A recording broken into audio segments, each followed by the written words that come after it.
And our fourth of 5 speakers is AJ Aquinaga. He is a member of the Transgender and Intersex Alliance of Denton, which is TRIAD, Triad.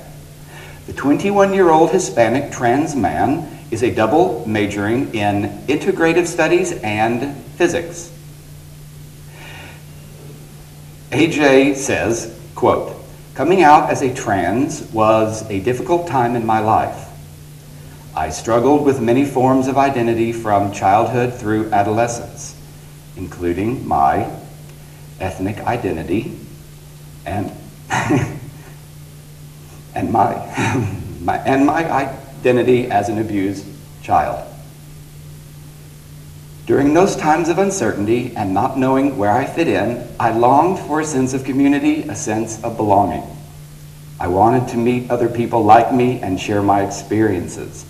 I started Triad to create that sense of community for trans people on campus to raise awareness of our presence."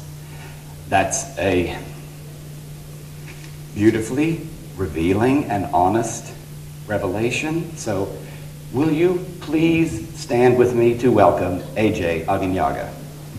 And thank you.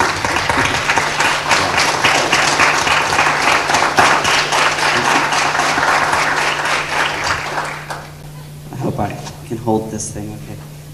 Okay. So coming out day is on Saturday. And I guess I want to come out to y'all. I am a trans man. And I'm a physics major, which I know a lot of people are scared of. But it's really not that scary, I promise. It's kind of fun. The math is a little bit stressful, but you get used to it.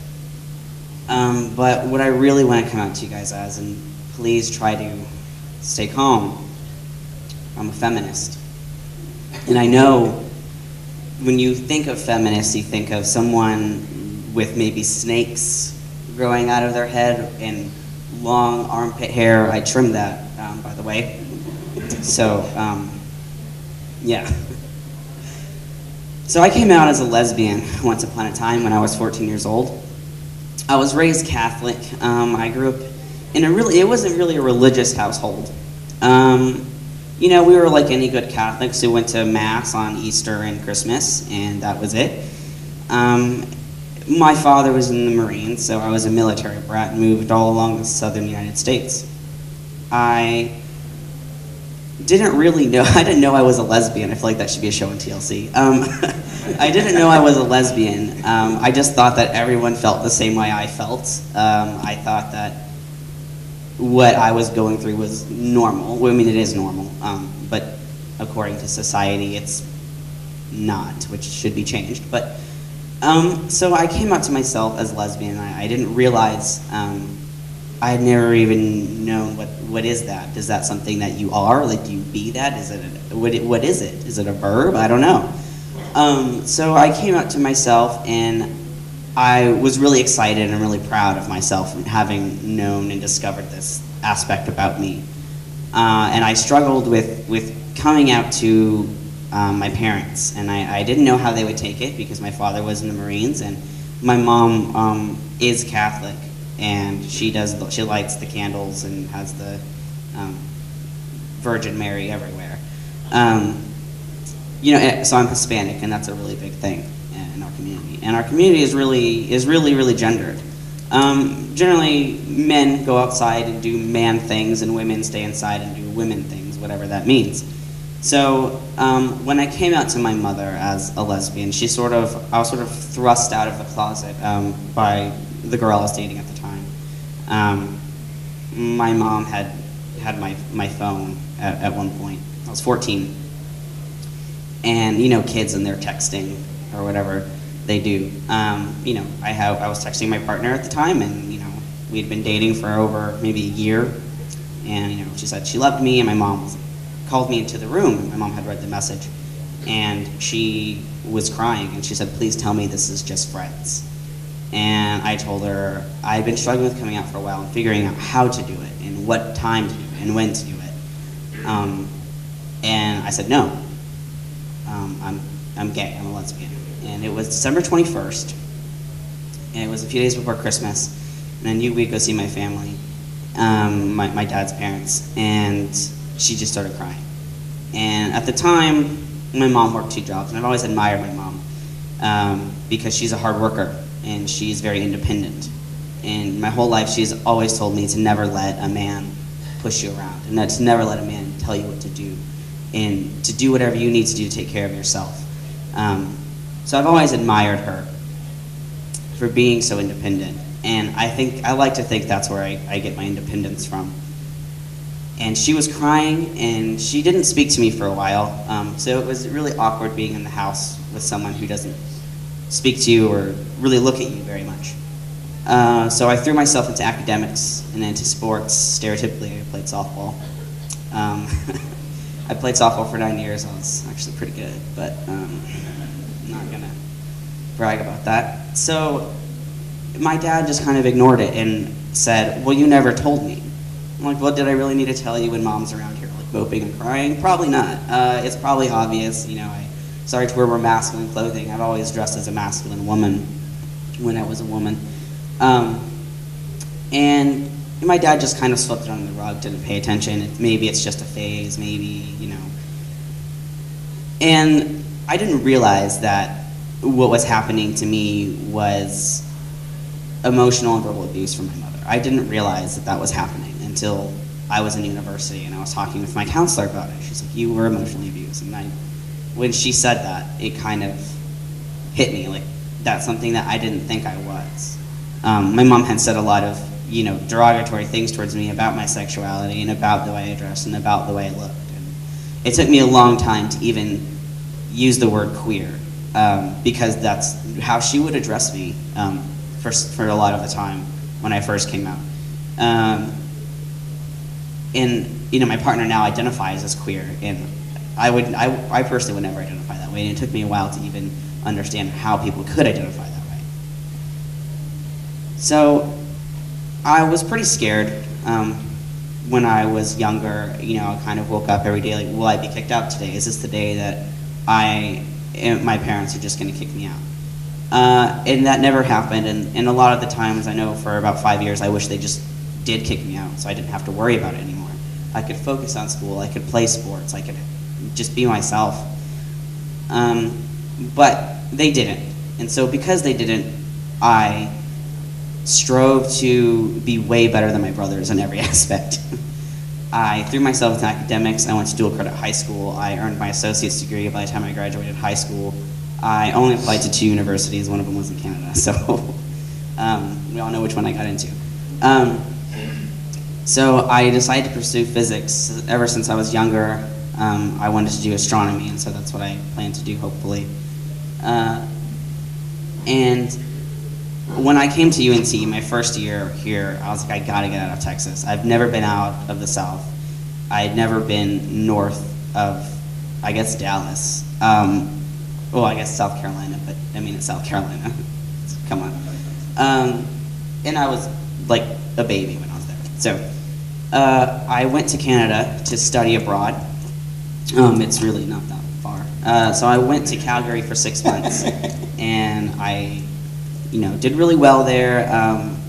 I didn't do as well as I hoped, but let me tell you, they have a really great education system. So I went to Calgary, I met some cool people, and I met this guy named Sam, and he's a trans man also. And I didn't, at the time, he didn't come out as trans, and I had wondered why I felt so much discomfort with myself and my identity and who I really was, and why I was still feeling this sort of anxious, panicked feeling. I didn't know what this was, and why am I so uncomfortable, and why am I so just not feeling secure.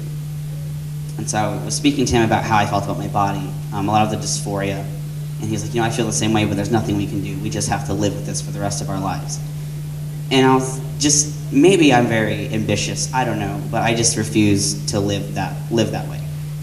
And I started looking up on the YouTube, you know, and there are a lot of trans people on there going through their transition medically, emotionally, in every aspect.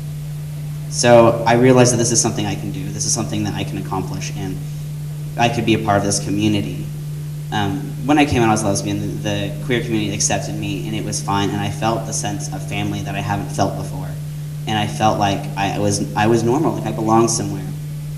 But now that all of that was about to be stripped away because I was no longer a lesbian, I would now be a trans man. And what would that mean for me? So I learned I was trans, and I just kind of pushed it off to the side. I came back from Calgary, and that summer I think was the hardest summer of my life. I'm 21 years old, which isn't I'm still very youthful. That was a pretty hard summer. I struggle with, oh my God, I have to come out to them all over again. And I don't want to go through what I went through for the past, 5 to 6 years. I just can't do it anymore. And it was at that point a life or death situation for me. I could either come out and be happy, and even if it meant losing my family, I would still be able to live and accomplish my dreams. I would still be able to be an astrophysicist someday. I would still be able to have a family and a life. So I came out to them, and at this point, I was so full of teenage angst and rage and feelings. And I was really angry, and I was really aggressive, and I was really depressed. And, I just exploded one day at my parents' house. I came out, I broke some things in their house, and my mom was upset, like, what's happening? What's going on with you? And the week before, I almost came out to my mother. She told me, and this still haunts me to this day, I'm okay with you being a lesbian now, just don't get a sex change. And it's kind of like, well, shit. I came out, I came out that next week, and my mom just looked like, almost like she knew it, and almost like she needed some time. So I came back out to Denton. I stayed with one of my best friends, Vanessa, who's been a great support for me for a very long time, the past few years since we met in university. And I came out to my dad, but he doesn't. Oh gosh, okay, so I came out to my dad, and he's a born-again Christian, which is totally fine. But he's refusing to accept my identity and refusing to acknowledge my identity, which is his own choice to do. And that's something I've come to terms with, and something that I've sort of, kind of, I guess maybe lived with. I don't know. He's a tough nut to crack, I guess. I don't know. So I came out as trans, and I started medically transitioning. I started going T, and I wanted to find other trans men like me in the area. I had no idea where to look or what to do. So I went to GLAD, naturally. And the president of that at the time was a trans man. He started hormones. And I tried talking to him. And he was telling me, and he seemed to be very nice. But when I tried to be active and I tried to get to a community, I tried to be involved, he was very cold and sort of shut me out. And when I first saw him, him being almost a year on testosterone, he gave me hope. He gave me, when I looked at him, he gave me this hope that I need to hold on a little bit longer, because one day I will be where he is. And one day I will find meaning with what I'm doing. So he didn't like me, and I don't know why. I still don't know why. And that's something I've just sort of let go.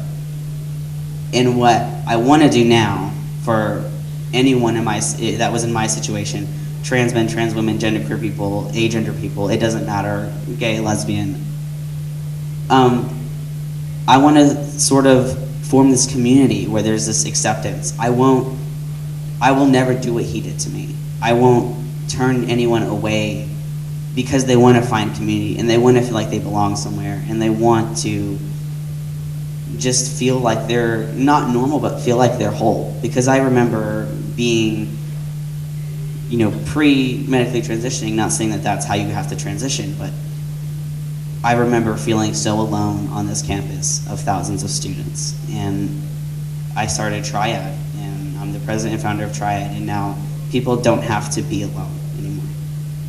Thank you.